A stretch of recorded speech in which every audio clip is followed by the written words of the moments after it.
Missed an episode of your favorite podcast? Choose from over a decade of content in our archives, not just the latest episode. All free at GCNlive.com.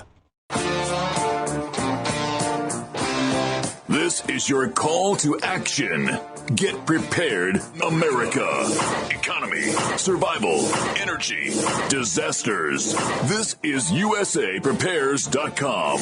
Informative radio, educational radio. Interact now by emailing instructor@USAPrepares.com or text at 434-390-7953. Class, please take your seats. Now, your instructor, Vincent Finelli. All set, cocked, locked. Here we go. Your dial is set correctly to USA Prepares. Thank you for being in class with us. Brad is engineering the broadcast at GCN. I'm Vincent Finelli. Guineith has a problem with her telephone line, her landline. She contacted me last night saying, yeah, they're working on it, but it doesn't look like it's going to be fixed for about 3 days. So she'll be back with us next week. Always vigilant, ever ready, Captain John Regan is with us. Welcome, Captain John Regan. You know, when I get a call and it's Mrs. Finelli on the line, I know you have a big favor to ask. I have a big favor to ask. Yeah, and John, I wanted to tell you, I was thinking about you last night. And I was thinking, I've said this many times on the air, I am so fortunate. I really mean that. I really am fortunate to have wonderful, dear, close friends, such as Captain John Regan. And, you know, John, it's a blessing. It really is. I really feel I am the most fortunate person on the planet to have friends such as you. And I really mean that. Because, you know, most people would have a really tough time coming on the air with almost no notice to spend 2 hours talking about, you know, something at a deeper level than, you know, the snippets that you might see on, you know, these television newscasts where someone else writes the material and all these talking heads do is spout it out. But thank you for being on the air with us this morning and being in front of the class. I really appreciate it. And I appreciate your Well, we'll see if you appreciate it after we get done. Are you going to wipe that smile right off our face? Are we going to do that today? When do I not? You know. Yeah. John, I wanted to share something with you before we get started. A couple of weeks ago, I was coming down the road in our little village, and there was a truck, an old pickup truck, parked in the ditch. Now, the ditch has a slant downward away from the height of the road. So this car was on a pretty steep angle along the ditch, out of the way, so, you know, cars coming from behind him wouldn't crash into him. And I saw this guy, and there were cars in front of me, there were cars coming his way, and you know, everybody's kind of going around him. And there was nobody behind me, so I stopped in the middle of the road. It's just a 2-lane road. And I stopped and put my window down, actually rolled my window down with the crank. And I was in my truck, and I said, you okay? Need any help? Anything I can do? He said, no, he's got somebody coming to help him. But what I noticed was no one had stopped for him. Nobody. And that's kind of unusual. Well, you know, maybe 5 years ago, it'd be very unusual. There'd be probably 3 or 4 people trying to help him, you know, joggling for the position to be first in line to help him. It's no longer the case. So I was on the phone with a guy who sells us auto parts last night. He came in late last night from the field baling hay. Had all kinds of problems. Nothing worked right yesterday. I mean, we had serial problems, one after the next, after the next, after the next. We didn't get much done because we were just fixing out in the field. And fixing the baler, fixing dead batteries, fixing the truck. I mean, it's just awful. And so I was on the phone ordering some auto parts. At the last minute, it was dark. And I called a guy that I know. And I said, you know, we travel in different circles. I, you know, don't get a chance to see you all the time. But have you noticed that people are not as helpful as they used to be? Like, you know, in the last couple of months. Have you noticed that? He said, absolutely. my question for you, John, is: are you noticing that? Are you seeing that in Texas? Well, I'm not really out enough to see that, but I wouldn't be surprised. But I know in Texas that it's a little different than the rest of the country. It's still a little bit nicer here, but unfortunately, we're getting more and more people from other places like California, and I'm seeing the changes, and I don't think it's a process that can be stopped. Demographics is destiny, and it's not a pretty sight. It's as bad as the financial condition. Yeah, and I remember when the police, if you had, I'm talking about in the 1950s and the 1960s, if you had a flat tire, or if you were having motor troubles, if you will, along the side of the road, the police would pull over and ask if they could help you. They'd be out there with the tire jacking the car up, for ladies and the seniors, and they were helpful. And I don't see that. I've never, in the last 5-10 years, I've never seen a guy with a blue costume on offering to help someone in distress. I haven't seen it. Occasionally, there will be a news item where a policeman does that here in Texas. So it still happens, just not like it would have back in the 60s or 70s. Yeah, maybe it's so rare that it makes the news. Wow. But look at this. Can you imagine? A guy in a costume helping somebody. Okay. John, what do you have on today's schedule for our class? Well, I've got a little bit on the financial, a little bit on health, and I came across an article on cryptocurrencies that if we have time, I'll throw that in too. But I was listening to the news at the top of the hour, and it reminded me we're going to be getting the presidential alert this afternoon on our cell phones. And I know some people are really hyper agitated about that. But let's just look at a little bit of history. My earliest memories of the 60s, the TV stations, the radio stations would periodically have tests of the emergency broadcasting system. And if the United States is going to be under attack, it's probably a good thing to be able to get the message out. And back then, radio and TV would have been the way to do it. Well, keep in mind, again, in the 60s, most housewives stayed at home, taking care of the house and the kids, because the husband could bring home enough money to support the family. And quite often they had the TV on with the soap operas, so reaching families who would then call friends and neighbors, family members, TV or having the radio on, doing housework, whatever. It would get the message out pretty quickly, but times have changed. Most people don't watch live TV anymore. They'll record shows or they'll use a streaming service. And even in the car, a lot of people don't listen to the radio. They have their own music library. They play that. So really the only way to reach most people nowadays is through an alert on the phone. So I don't really have a problem with that.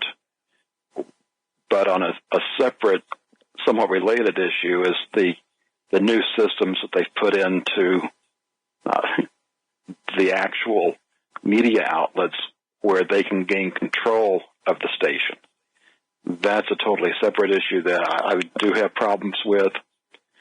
And I guess get your take on that. Well, as you were saying that, first of all, I don't have a cell phone, so I'd have to read about it. Read about what the message or the alert is. But I remember back in I believe, the 1950s, that there was a system of broadcasting called CONELRAD, CONELRAD, and it stands for Control of Electromagnetic Radiation. Now, this was a system that was broadcast or intended to be broadcast, and there were tests of the CONELRAD system on radio stations, and they would say that, should there be an event of an emergency, you'll be directed to tune to a different frequency. And there are two frequencies, a lower AM radio band and a higher AM radio band. But you could easily just flip to your dial on your radio and tune into those frequencies. And many of the radios had a special marking on the tuning dial to let you know where those, where to turn the dial. Move it to this point. If you had a rotating dial, kind of like a potentiometer, which is like a volume control knob as we know it today, some radios had those, and they would sweep about 270 degrees, maybe a little more than 270 degrees. But there were two markings, one on the lower part of the dial and one at the upper part, and you would be told to tune to those frequencies should there be an emergency. And then that was replaced by the Emergency Broadcast System, EBS, in 1963, which was later replaced with the Emergency Alert System in 1997. So we've always had some method, as long as we've had, since the 50s, the days of the Cold War, we've had emergency broadcast transmissions. And today, we have a system, and I haven't seen it personally, but I was talking with the owner of a radio station who carries USA Prepares, and it'll be USA Prepares is broadcast today on that very radio station. And the owner told me that they have a system where the transmitter will be taken over by the government should there be an emergency. So we went from where you would be told to tune by your regular radio broadcast to a specific frequency or two, to now we have the government automatically can take over radio station transmissions at their will. Okay? The radio stations don't have to do anything. All of a sudden, boom, it's automatically switched by the government to one of these emergency broadcasts. So the natural extension of that would be the cell phones, and I think more people pay attention to the buzzing or the ringing of their cell phones than pay attention to radio today. I totally agree with you, and I don't have a problem with it. I have a problem with the tracking of where we go with our cell phones, or where some people go with their cell phones. I don't have one. But in terms of emergency alert, no, I don't have a problem with that. Captain John Regan's with us, and Captain John Regan, I remember hearing the CONELRAD signal. It was a 1,000 cycle per second signal. It lasted for about 15 seconds. And what that would do is direct stations to shut down. So in the event that there were a national emergency during the Cold War, AM, FM television stations were all required to stop broadcasting immediately. And the reason for that is they didn't want our enemies to be able to zero in and navigate based on where the television transmitting antennas were. Because the thought was that we would have big transmitting towers in big cities. Makes sense, right? That's where they are. So the stations would be required to shut down except for stations that would broadcast on 640 low on the AM dial or 1240 kilohertz. So 640 kilohertz and 1240 kilohertz would stay on the air, but they would transmit for a couple minutes, and they would let you know exactly what was happening. Here's the alert message, and then they shut down, or they'd shut off the transmission.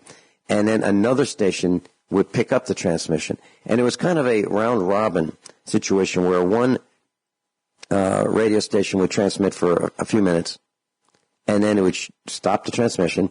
Another one would start the transmission, and it would go around and around and around. And the idea was that everybody could get the message by tuning to AM 640 or 1240 on the dial, and the enemy would be have a difficult time navigating because the radio stations would go silent for a while when the next station picked up. So it was confusing to the enemy. So that was one of the early systems. And before that, there were sirens. And if you think about it, why would there be sirens? Because of the attack on Pearl Harbor in December 1941. So that is the brief history of how this happened. And I really think it's a good thing. I haven't figured out a way that it could be used against us other than maybe to hurt us into a mass direction with subterfuge. I mean, that could happen, but I'm hoping that does not happen. I hope it's for good, benevolent purposes. Those are my thoughts. Yeah, I was just wanting to make the point that there is a valid use of that for getting messages out.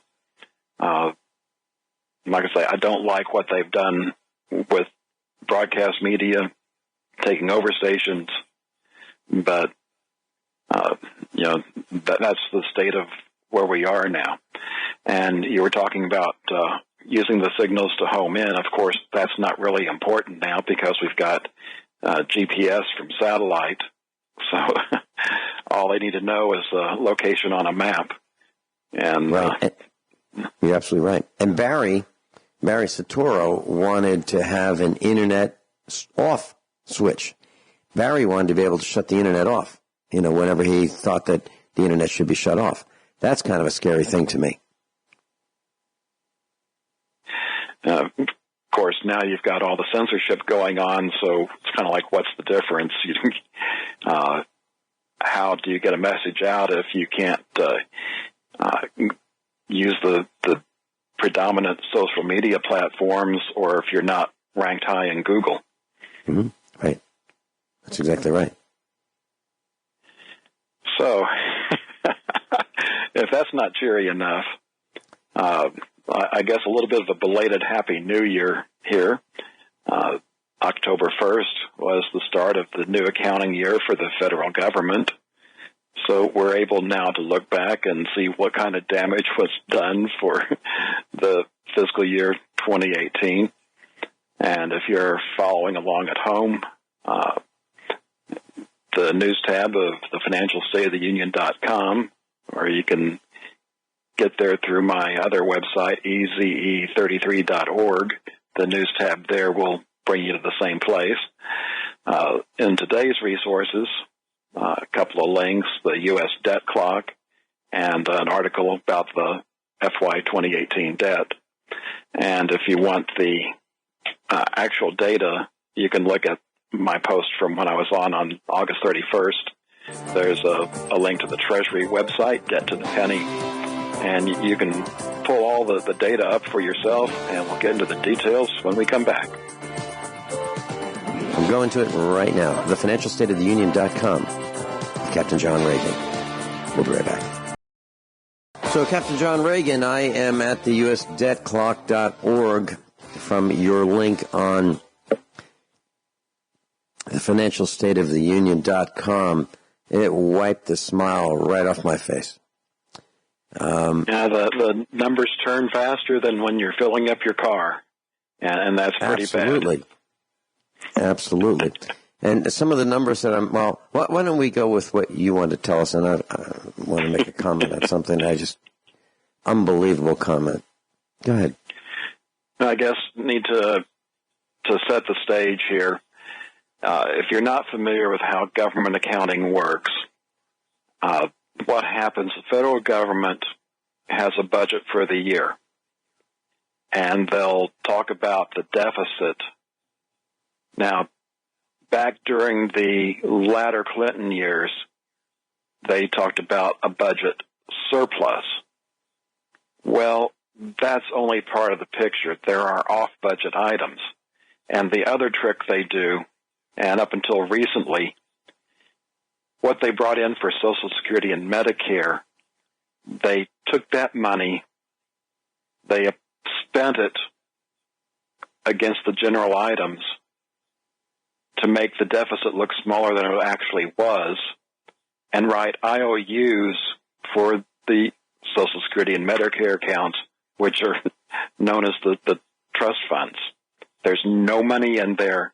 It's just those government IOUs. And for the government to make good on that, they have to turn those IOUs into debt owed to the public. Somebody has to buy it to get the cash so the government can, pay the benefits. And when you look at that, the budget deficit is just a meaningless number. What you have to look at is the total debt. And even during the Clinton years, the debt always went up. There was a year or two that it was a small amount, but it was always increasing. I pulled numbers from the Treasury website, looking back at the last business day of 2017 fiscal year. We were in debt $20.2 trillion. That's bad enough as it is. And you go a year later, September 28th, that had risen to 21.5 trillion. And it was interesting looking at how things went. If you look at the last 10 days of August through everything but the last day of September, the debt stayed in the 21.4 range. It bounced up and down in that. But the last day, September 28th, the debt went up $85 billion. That's 8.5% of a trillion, nearly 10% of $1 trillion in one day. And it was even worse for October 1st. The first day of this fiscal year, the debt jumped from 21.5 to 21.6, and it was an increase of 90 and really closer to $91 billion in one day. Obviously, it doesn't do that for the entire year, but it's not a good start. We're already nearly 10% in one day, and by the time we get a chance to look at Tuesday's and today's numbers, I wouldn't be surprised if we're already 10% of the way to the next $1 trillion in debt. We've been spoiled for a long time, thinking that we can just do this debt forever. Deficits don't matter, debt doesn't matter. But we're quickly running out of road to kick the can down. And I'm to the point now where I can see the end game. Believe it or not, next month is the 5th anniversary of when my book was published, The Financial State of the Union. And when I was presenting back then, of course, people would ask, how long do we have before, the bad times hit? And I would answer, well, I'm hoping we have at least 2 or 3 years to get ready. So how did we get to be 5 years down the road? And we got there because worldwide, not just the United States, they created tens of trillions of dollars of more debt out of thin air, to the point where the last reported number we have is $247 trillion worldwide in debt. And if you look at the U.S. debt clock, in the United States, our total debt is over $71 trillion now, with an annual interest bill of over $3 trillion. And you'll see a lot of people that actually even report on this will compare these numbers to GDP. I didn't do that starting with my book and all the reports I've done since. I like to compare it to what our income is. And I use the IRS tax stats. And again, the August 31st entry has a link to where you can see the IRS tax stats. The only problem there is that they run behind. The personal numbers, most recent is from 2016. the most recent corporate numbers from 2013. So we don't have a real good current picture. What the U.S. debt clock does, it doesn't wait for reports. It estimates where we are now. So if you look at the debt increase of $1.7 trillion of last year, let's call it $1.3 trillion. Compare that to the income tax revenue right now of $1.6 trillion. That means that when you calculate your taxes, whatever your tax liability was, you could double that and just barely cover what the annual deficit is. That's how bad it's increasing. And why I say we're running out of road, and the easiest way to conceptualize this, I believe, is if you knew a family where their debt service, meaning the principal and interest payments they're having to make, plus their taxes, is more than what they make, you know that family has a problem because they don't have money for anything else. Nothing for food, nothing for shelter, nothing for transportation, nothing for medical care. It's all going to debt and taxes. Well, what happens to one family, it's sad for them, and we hope there's a social network out there to help families in that condition. But we are quickly approaching the point where, as a nation, the debt service and taxes, both federal, state, and local, are going to be more than the total income. For the federal government, in less than 10 years, we're going to reach the point where the government would have to borrow money just to be able to pay interest on the national debt and nothing else. Obviously, we can't get to that point. The timing we can't determine because it depends on how fast the debt grows and what the interest rates are. But we also know we don't have to cross that line before we have problems. There's a point before that where there's just not enough income to support this massive amount of debt and the massive amount of government, most of which is operating unconstitutionally.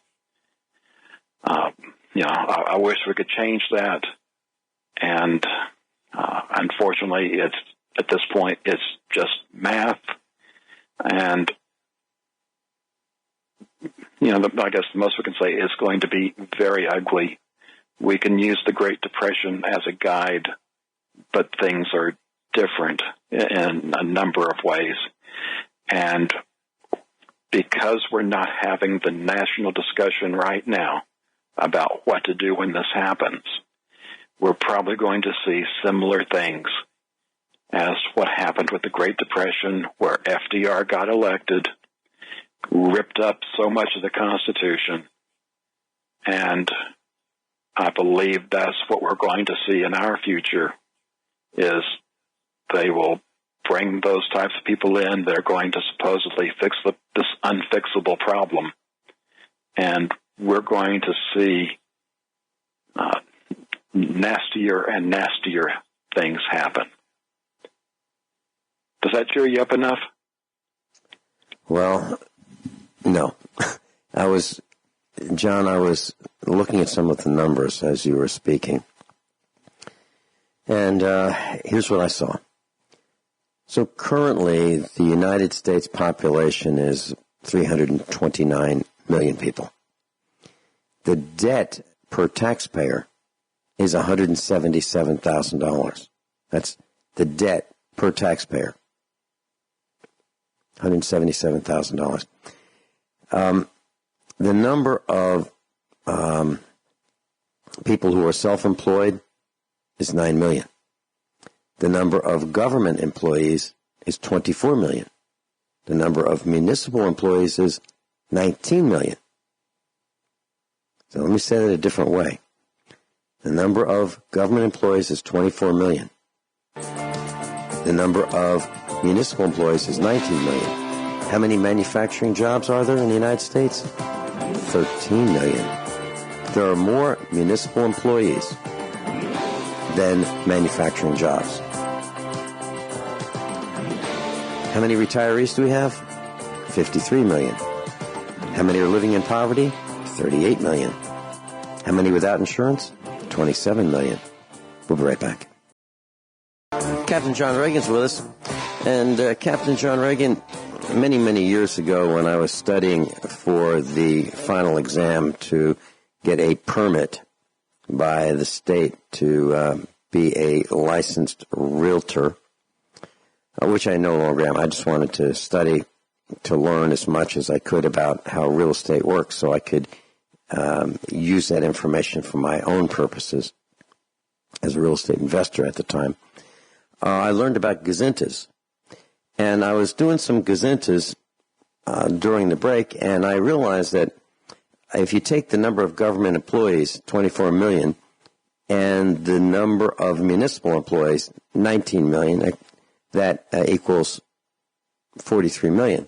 Then you take the number of manufacturing jobs and you say 13 million manufacturing jobs goes into 43 million government employees, and you come up with 3.3. So you end up with 3.3 government employees for each manufacturing job in the United States. There's a problem in itself, right? And then if you take the 9 million self-employed people and you say, how many times does 9 million go into the 34 million government employees? You come up with about 5. So you can see there's a problem because we have more people managing the affairs of the actual producers. There's something really, really wrong with that picture. Do you agree with that? Yeah, and it's like, look at the taxes on tobacco, not saying that tobacco is a good thing, but the government makes more money from the sale of cigarettes than the cigarette companies do. You know, what's wrong with that picture? Yeah.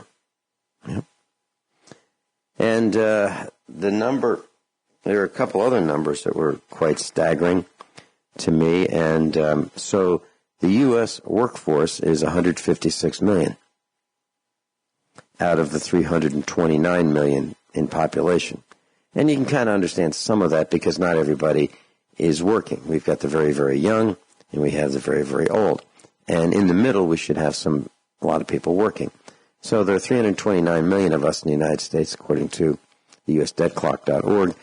And in the workforce, there are 156 million, but not in the workforce or labor force, 96 million. So these numbers are kind of staggering to me.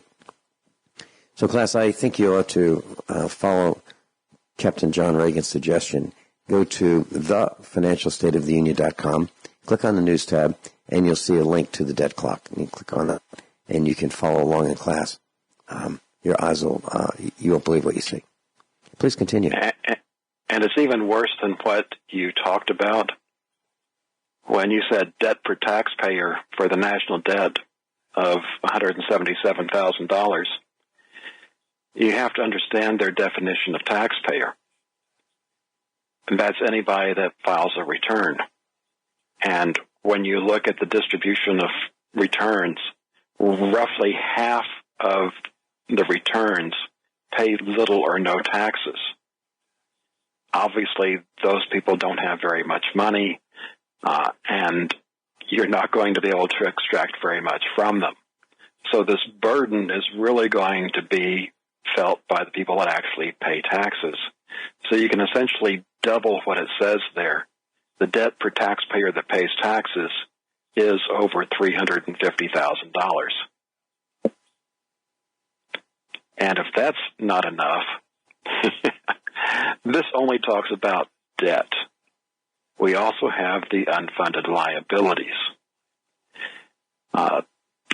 Closer to the bottom of the page, they have the U.S. unfunded liabilities, according to GAAP, generally accepted accounting principles, basically $115 trillion.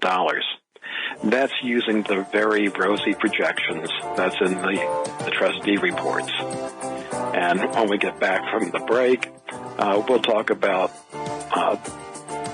different projections that make that number worse and why both of those are probably understating the situation.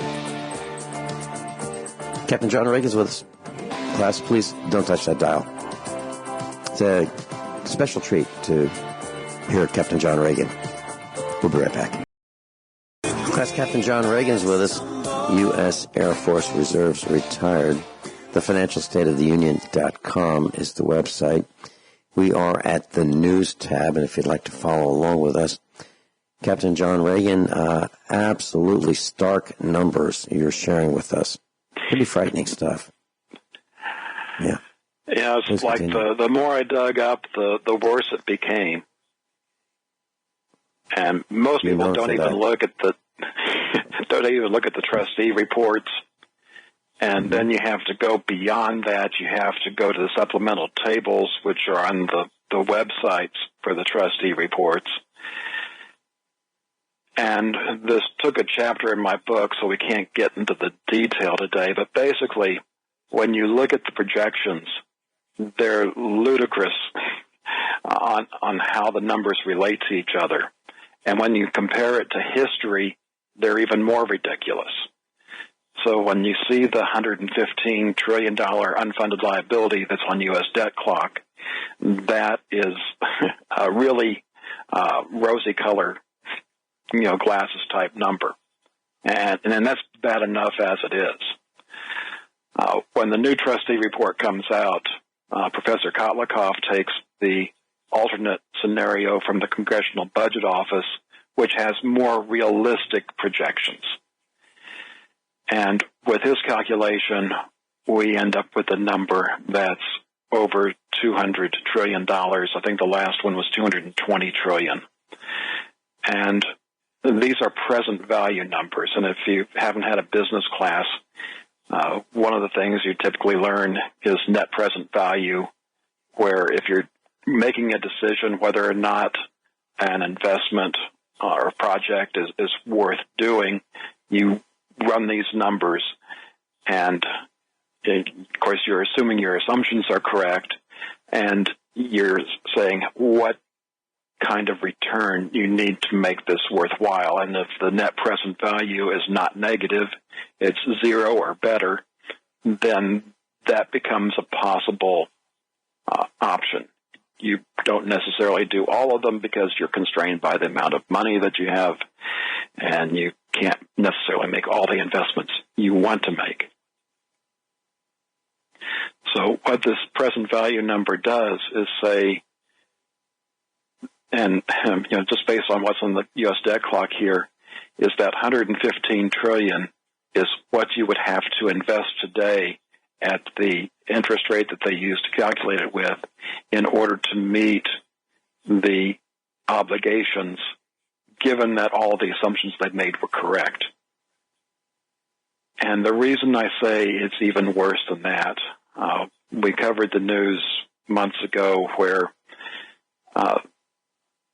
they say that the trust funds will run out of money early or sometime in the 2030s. I don't have the article in front of me, but at that point, if nothing else changes, they would have to reduce the Social Security payments by over 20%. And the reason I say it's going to be worse than that is, first off, we're getting ready to see bad things happen. Although several of the analysts that I follow, and even some of the big banks, and this has appeared in even mainstream news, is calling for the next recession to start within the next 12 to 24 months. So 2019, 2020, the recession starts. And this is the one we don't get up from. And to me, the big question is, how long are we acknowledging this as a recession before people realize it's much more than that. Well, if you want to live in interesting times, we're here. So, two factors. One is neither what's on the debt clock here, the trustee reports, and what Professor Kotlikoff calculates account for the millions of jobs that are going to be lost due to artificial intelligence and robotics. As those jobs have reduced, the income becomes less, which means that these programs will run out of the so-called trust funds quicker. The other kicker in this, besides the loss of jobs to the technology, is with the recession, there will be a loss of jobs as well. So when you have that loss of jobs, again, that's less money coming to the programs. And with Social Security, it's a direct Ponzi scheme. It can only pay out what it brings in. That, given 20% or 23, 21% reduction that's been advertised, will have to be more since there's less money coming in. So if you're dependent on Social Security, and unfortunately I'm going to be one of those people, you have to plan on less than what Social Security is saying you're going to get. So does that cheer you up any? As you're saying that, I was thinking about something, and back in 1993, I wrote a proposal and presented it to the superintendent of schools of the county where I resided in Virginia. And that proposal was that we changed the curriculum for high school students such that it would include principles of finance, economics, banking, ethics, and business. And I was told in no uncertain terms, no. And I just typed in to a search engine the following sentence: is economics required in high school? The response: according to the Council for Economic Education's annual survey of the states, 17 states now require that students at public high schools take personal finance class before they graduate. John, this class that you're teaching right here, right now, illustrates that we have not been taking the appropriate finance, economics, principles of insurance class in high school that we needed to take. Would you agree with that? In high school? Yes.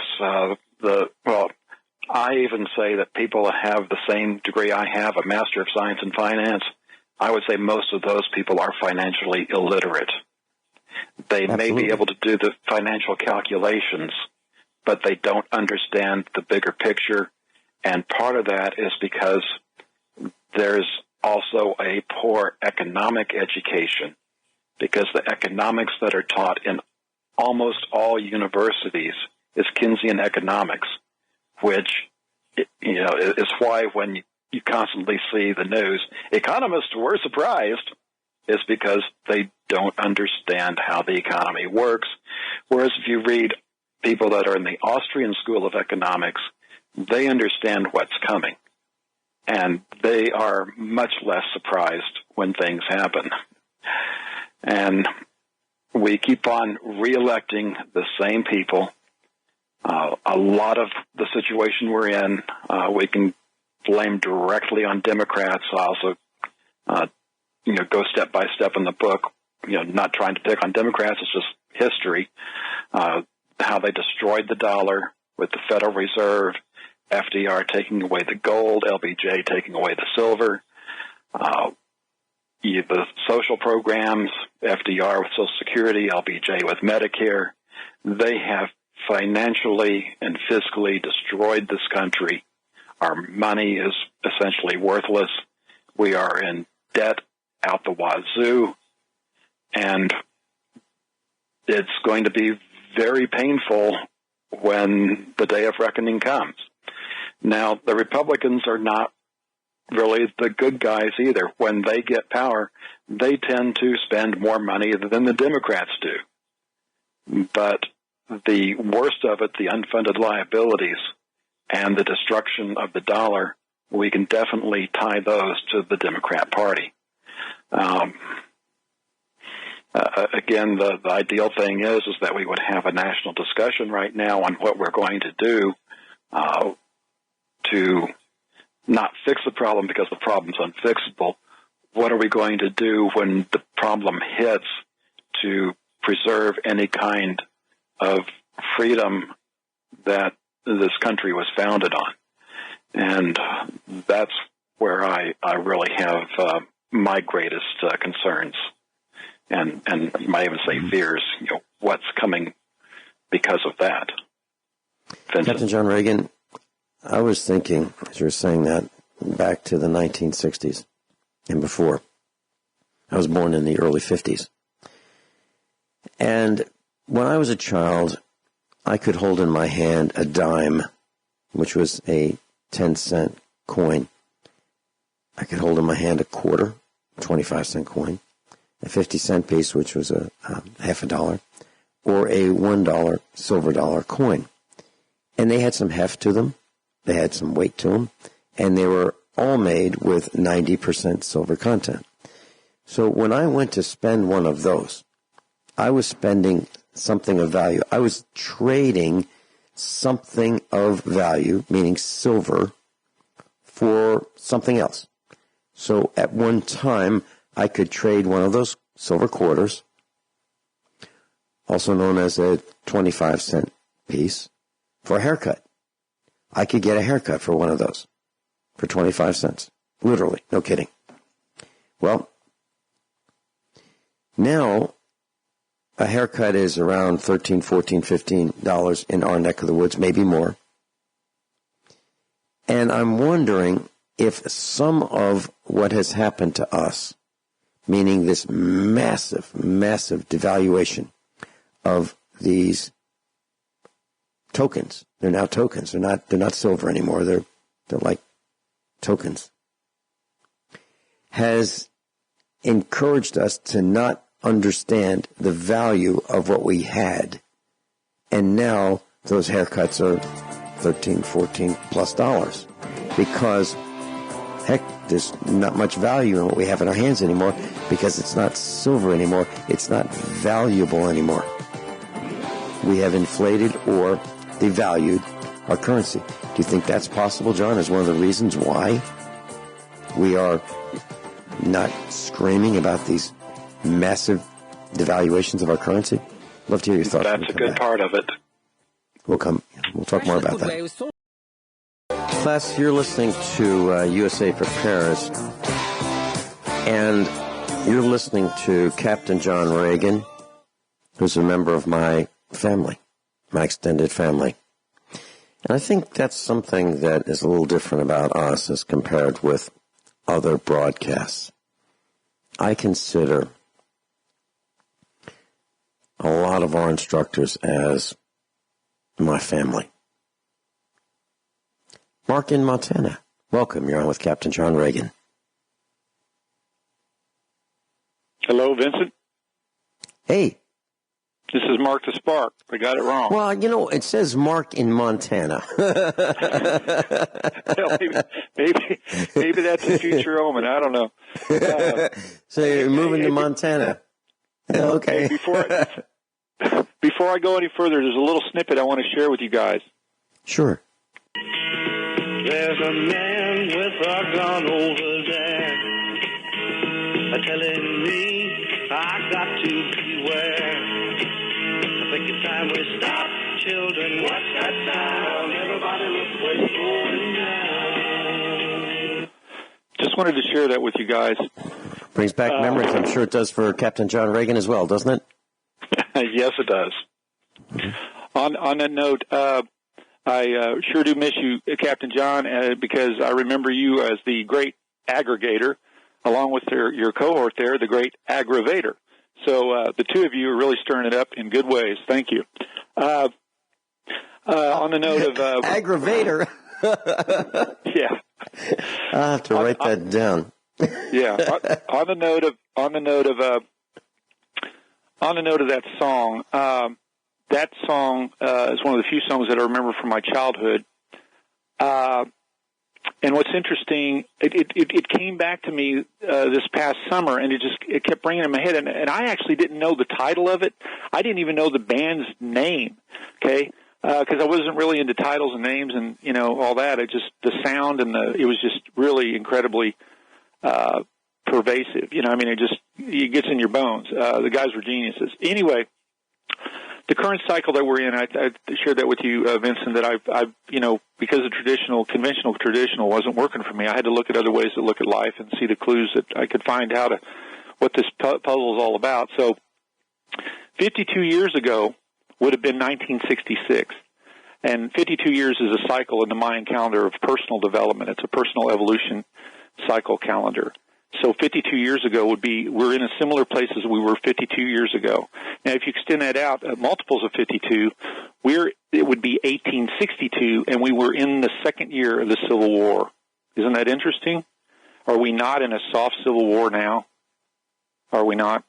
So I want to ask Captain John, thank you for your service, Captain John. I'm also a veteran myself, and I do believe that there's a purpose for the military. It's to protect us, not to start wars. What the military is supposed to stand for and what it's actually become is absolutely abhorrible to me.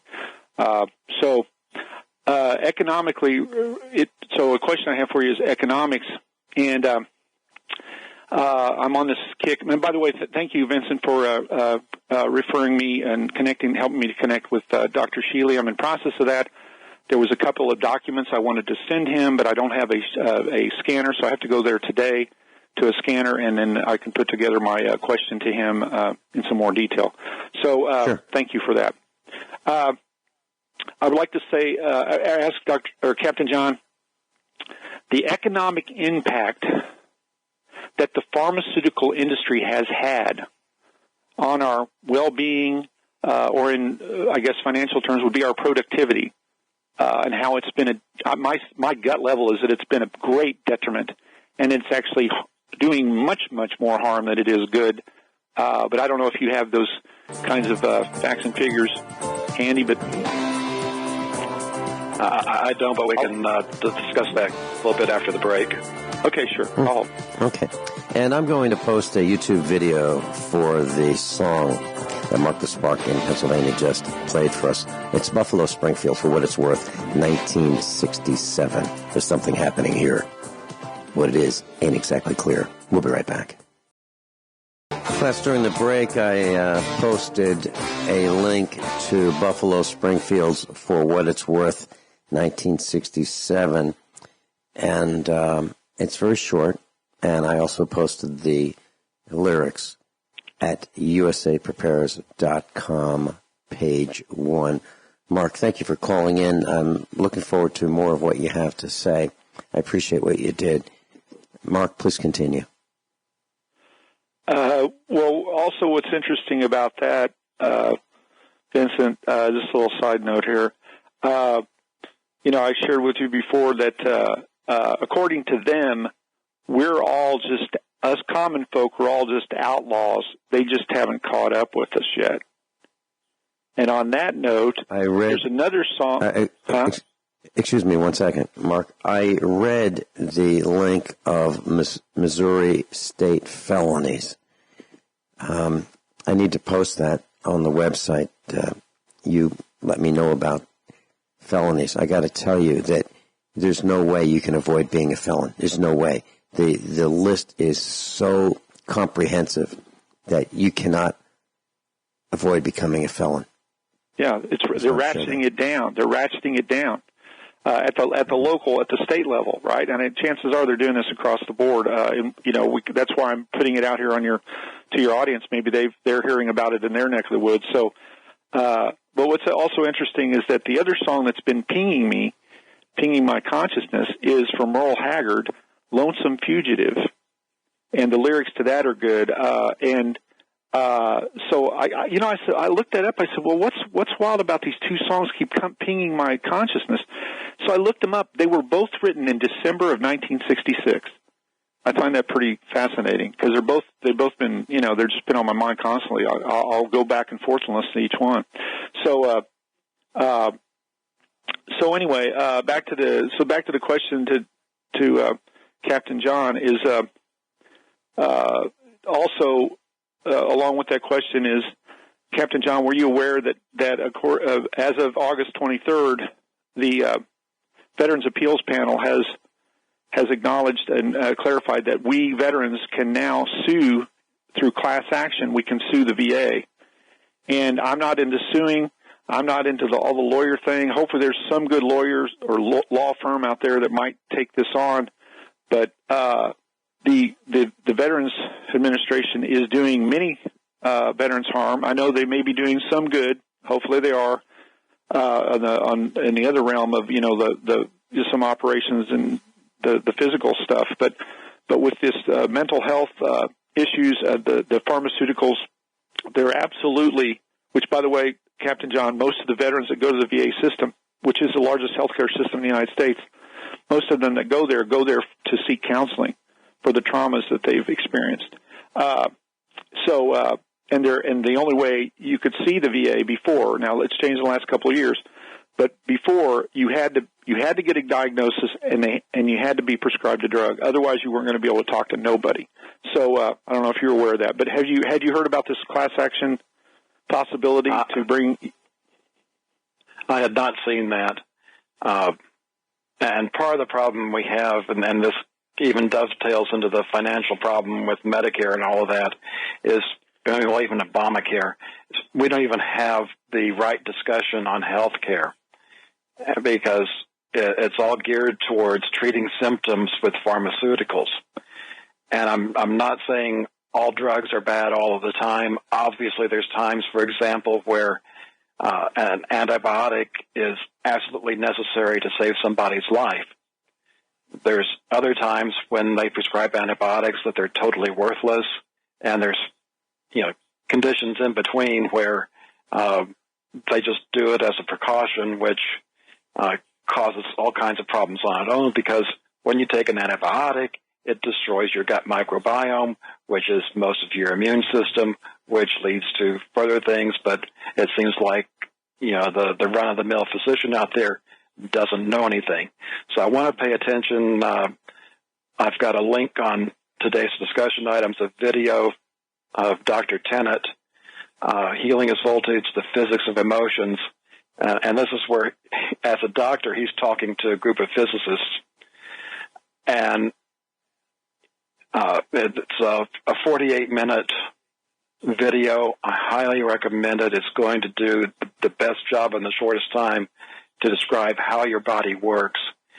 And it gets into some of the problems we have because of dentists. One of that is root canal. You can't sterilize a root canal tooth. Dentists are the only doctors that leave dead tissue in the body.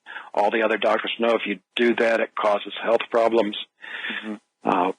These infected root canal teeth release toxins, and the toxins from one root canal knocks out over 60% of your immune system.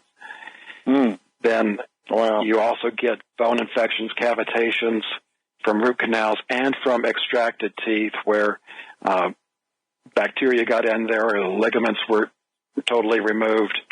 And these infections travel very slowly, but what it does is it knocks down the voltage in a circuit in the body. And he'll explain how that relates to disease, including cancer. Very fascinating video, highly recommend it. And if everybody knew this, we could have a much different discussion about health and health care today. Mm-hmm.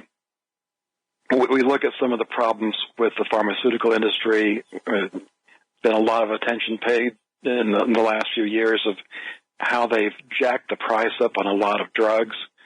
Mm-hmm. And that, to me, is the greed level, which I think most people can understand a bit. I take a Christian worldview of things, and to me it's even more evil than that. There's a spiritual warfare component of this where they are destroying people. If you are sick, you're not able to serve others. If you die early, you can no longer serve as a witness or serve people. It's to me one of the satanic pillars, just like Roe v. Wade, which is part of what's going on with the Supreme Court nomination right now. I was in high school when that decision came down that basically decriminalized the premeditated murder of babies.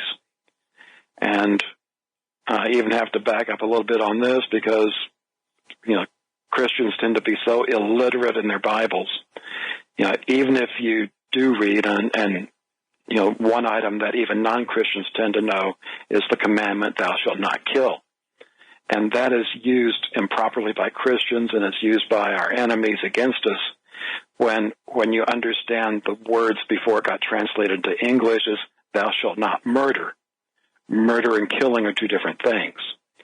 So in the abortion debate,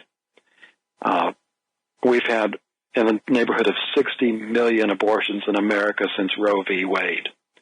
Of those, somewhere about 5,000 or 6,000 is where the life of the mother was in danger. In those cases, it would not be murder. Self-defense may be killing, but it's not murder. And even at another level above that, which I can point you to speakers that I've shared the stage with at Hear the Watchman that will talk about how the sacrifice of babies is used in satanic rituals. And I just wish Christians would pay more attention to that. But unfortunately, Christians today have become so worldly, they want to go to churches and escape from their worldliness rather than paying attention to the issues and actually doing something about it. Yeah. So, by the way, they're prescribing these psychotropic drugs to children now, 6, 7, 8 years old. I mean, this is abhorrible. There's no way that's not premeditated harm. I mean, in the formative years. I mean, it's destroying it's going to destroy our family, our culture. It's just incredibly abhorrent. It's evil. And the other thing about all of this what I want to mention to you, Captain John, is because I guess you were officer corps in the Air Force. Yes, I was. So the other aspect of this is now now psychiatrists. And so, first before I go there, I want to mention that something tells me that we, the public, through the Veterans Administration, are paying. Are we getting a bargain on these pharmaceuticals? Or are we paying top dollar? Something tells me we might even be paying more than top dollar. And how do we know? Who's watching? Who's watching the bottom line on that? But the other thing is that most of the veterans go to the VA system for support in counseling, and psychotropic drugs are being administered. They're being prescribed, else the guys can't go there. And on that note, now we have it where a psychiatrist at the stroke of a pen can take away our right to bear arms. They can say that this or that. If you have a diagnosis of any sort, which you have to have in the VA system if you're going to talk to somebody, then they could say, well, that person's dangerous, and and they'll connect it with not being able to bear arms. And we, the veterans, are more in tune with what the Constitution is, what it's about, what it's supposed to be about, and protecting the people and the Constitution and the tenets and principles of what we stand for, what we're supposed to be standing for. So, I don't know. Have you? Are you? I mean, at the officer level, as a retired officer, is this? Are there conversations going on about that? And if so, how much? And is it alarming to the officer corps? And what say you about that, Captain John? Well, I don't have contact with any other veterans. or active duty people, so I can't say for sure.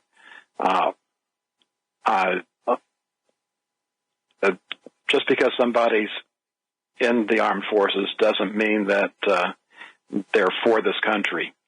There's anti-Americans in there as well, and when people have stars on their shoulders, they're politicians, and there's good ones and bad ones.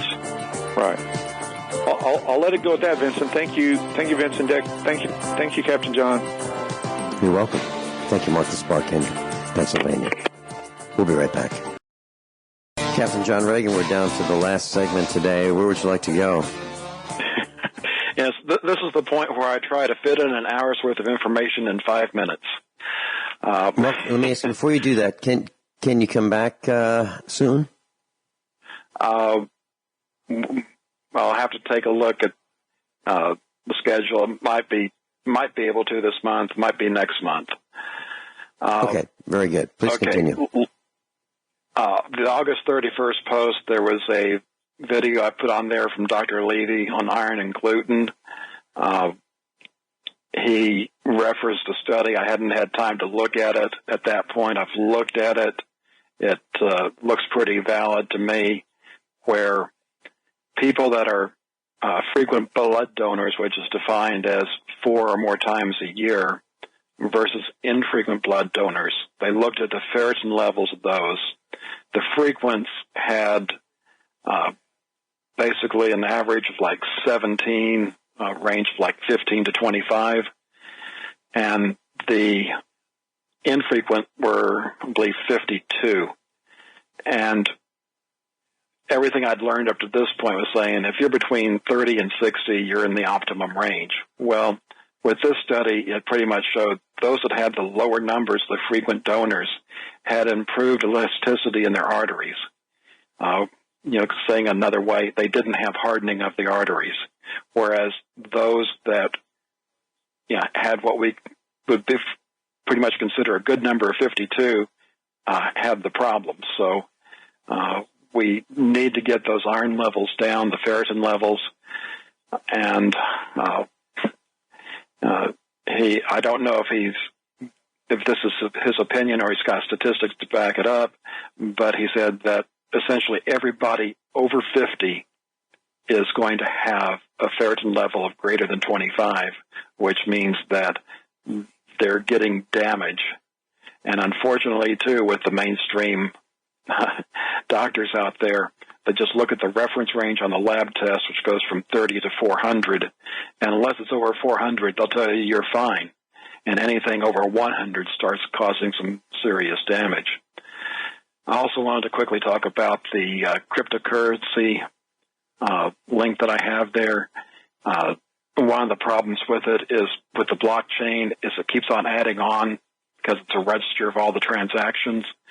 And it gets to the point where there's just plain too much to transmit, even over fast internet.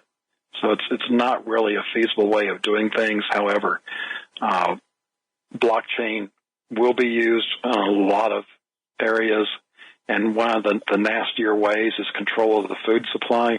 And yes, there's benefits in knowing where things came from in case there's contamination. But I'm sure you remember the NACE issue years ago, the National Animal Identification System, I believe is what it stood for, where they wanted every animal tagged and tracked. And in essence, that's what blockchain will enforce on the food supply, tracking it from the field to the plate, and eventually from the plate to the mouth as we get into the more draconian measures. And on the last link, I've got a link to the walk-in lab current specials. The August 31st post has a list of some of the tests you might want to consider to see where you stand health-wise and to know what you might need to focus on. Sugar and iron are two of the big ones. And if you've got too much iron, then you've got limited ways, especially if you're unable to donate blood. And we just plain don't have enough time to get into more of that today. And I'll let you ask any questions at this point. I've got a comment, Captain John Regan. Years ago, back in the 19th century, leeches were used to suck the blood out of people who were ill. Well, from what I understand, giving blood may actually reduce your risk of developing cancer. And it seems that people who give blood might be healthier than those who don't. Does that jive with what you've been saying in researching? Yes, basically what Dr. Levy said, as long as your hemoglobin level is good, then having a ferritin level of less than 25 is no health issue. In fact, it's better for you. Captain John Regan, thank you so much for spending 2 hours with us today and the time for preparation class. TheFinancialStateOfTheUnion.com if you'd like to follow Captain John Regan's links to more information and a YouTube video of Dr. Penick. Captain John, thank you so much.